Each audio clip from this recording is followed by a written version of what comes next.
What's going on, guys? Anthony here with DragonBallInsider.com. We're currently outside the FUNimation booth at New York City Comic Con. We're getting ready to interview Sean Schemmel and Chris Sabat. It's going to be a great time and hope you enjoy.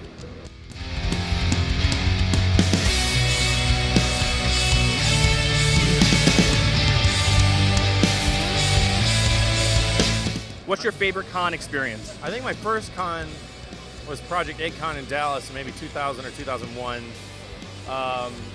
My con experience is largely based on how well the con treats us as guests. So the larger shows like New York Comic Con tend to do very well in that regard. I mean, Canada, I get treated very well, and I'm trying to think of another. Wizard World did a spectacular job in Columbus. So, you know, those kind of shows tend to treat us very well, including New York Comic Con. I remember going to New York City Comic Con when it was like Big Apple Anime Fest or something like that, when it first started, like in 1999. Yeah. I think one of the first cons we ever went to was, actually one of my first cons was Comic Con. That was one of my first, but I think we did that before Project A-Con that one year. I think we did, because that was our first experience with doing any sort of like fan engagement at all. I'd never even been to a convention before that, so the first one we went to is Comic Con, and it was a bit overwhelming. A lot of cons treat you pretty well. The pop culture cons like these do really good job of taking care of guests, especially.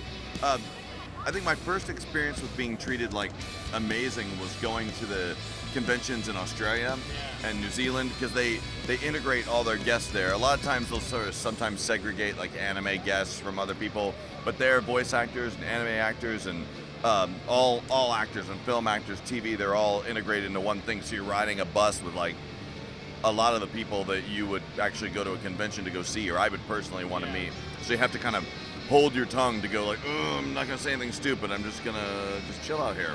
So the first con you've been to was after you began your career as a voice actor?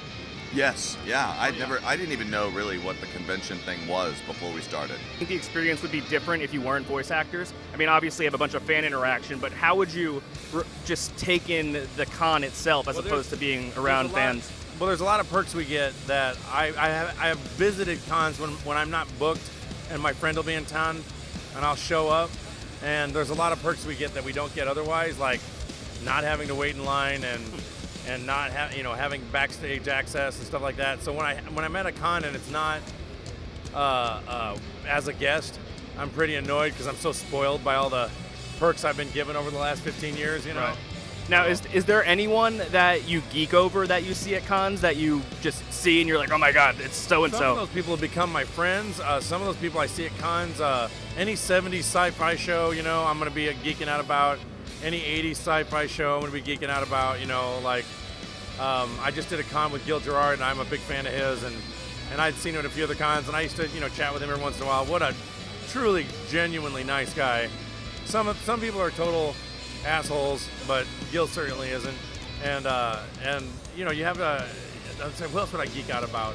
I'm more of a music guy. So like, I was at Toronto Fan Expo, and my handler is the new lead singer for Styx. Oh wow! And he's a drum tech, and he gave me a pair of Neil Peart's drumsticks from Rush, and I started crying. Now, you're obviously here representing Dragon Ball Z. You're both voice actors of the series. Yeah. Now, do you ever get the chance to represent your other roles? Because you come to cons and everyone knows you're very well known for Dragon Ball Z, and of course you're great at that, but you both have other roles in your respective series. So is there a moment at a con that you've had representing something else you've done in the past? Well, you know, this particular con, we're here being sponsored by FUNimation, so it's definitely focused around Dragon Ball Z and Goku. And when I do cons where I'm not sponsored by FUNimation, it is generally because I voice Goku. However, at those shows, and sometimes at these shows, but at those shows I will often get asked to sign things that I've done, particularly Pokemon stuff or Ninja Turtle stuff I've worked on, or other video games I've worked on. But in general, it's because of Goku. I mean, at anime conventions I get a lot of love for other things besides Vegeta and Piccolo. Alex Louis Armstrong from Full Metal Alchemist gets a lot of love. Zoro and One Piece, people really like that. But it's very hard to kind of hide from the success of Dragon Ball Z. Once anyone knows you're in Dragon Ball Z, their like secret fan child comes out inside of them, and whether they watch completely different things or not, they usually end up admitting to us that they watched Dragon Ball Z when they were a kid. So it's kind of hard to avoid it. And why would you actually? I've never heard of it. Yeah, I think you've heard of it. Wait a minute. I think you've heard of it. Last question for you guys, and I'll let you get out of here. Yeah. So, you've been obviously to cons a lot. Now, weirdest request you've had from a fan? You know, I mean, it could be anything. Like, no, I haven't been asked to have anyone's baby yet, or make it. I keep thinking that's happened to me, but it hasn't. I've had a request to like, hey, would you just come? Like, actually, I think I might have done this early on in my career. I got a request. I met a guy whose kid was having a birthday party at a bowling alley with laser tag and asked me to be like a guest, like a celebrity guest. And I ended up having to play laser tag with a bunch of 12-year-olds. This is when I first started and I didn't know what I was doing, and I'm like, what the hell am I doing?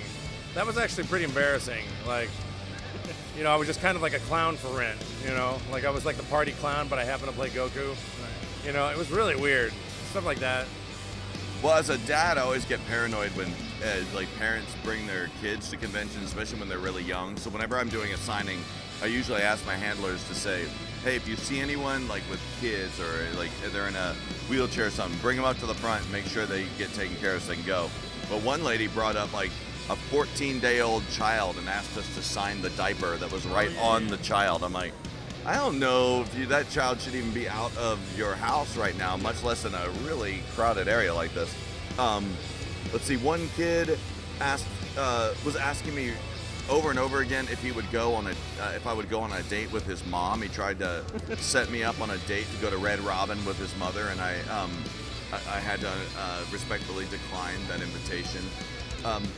The people who give me food, especially food that already looks like they just couldn't like stand holding it for too long, just decide they're gonna go ahead and start eating it. That's always weird. Like where they kind of give you and it's already partially eaten or partially ingested. Or one girl gave me a plushie, and I won't say exactly what property it was because I don't want to embarrass her, but like this thing looked like it belonged to like a serial killer or something. It looked old. I'm like, how old is this? She goes, I've had it for like 6 years, and it looked like it just had like body sweat and mold and stains and stuff all over. It was disgusting. Like, very cool.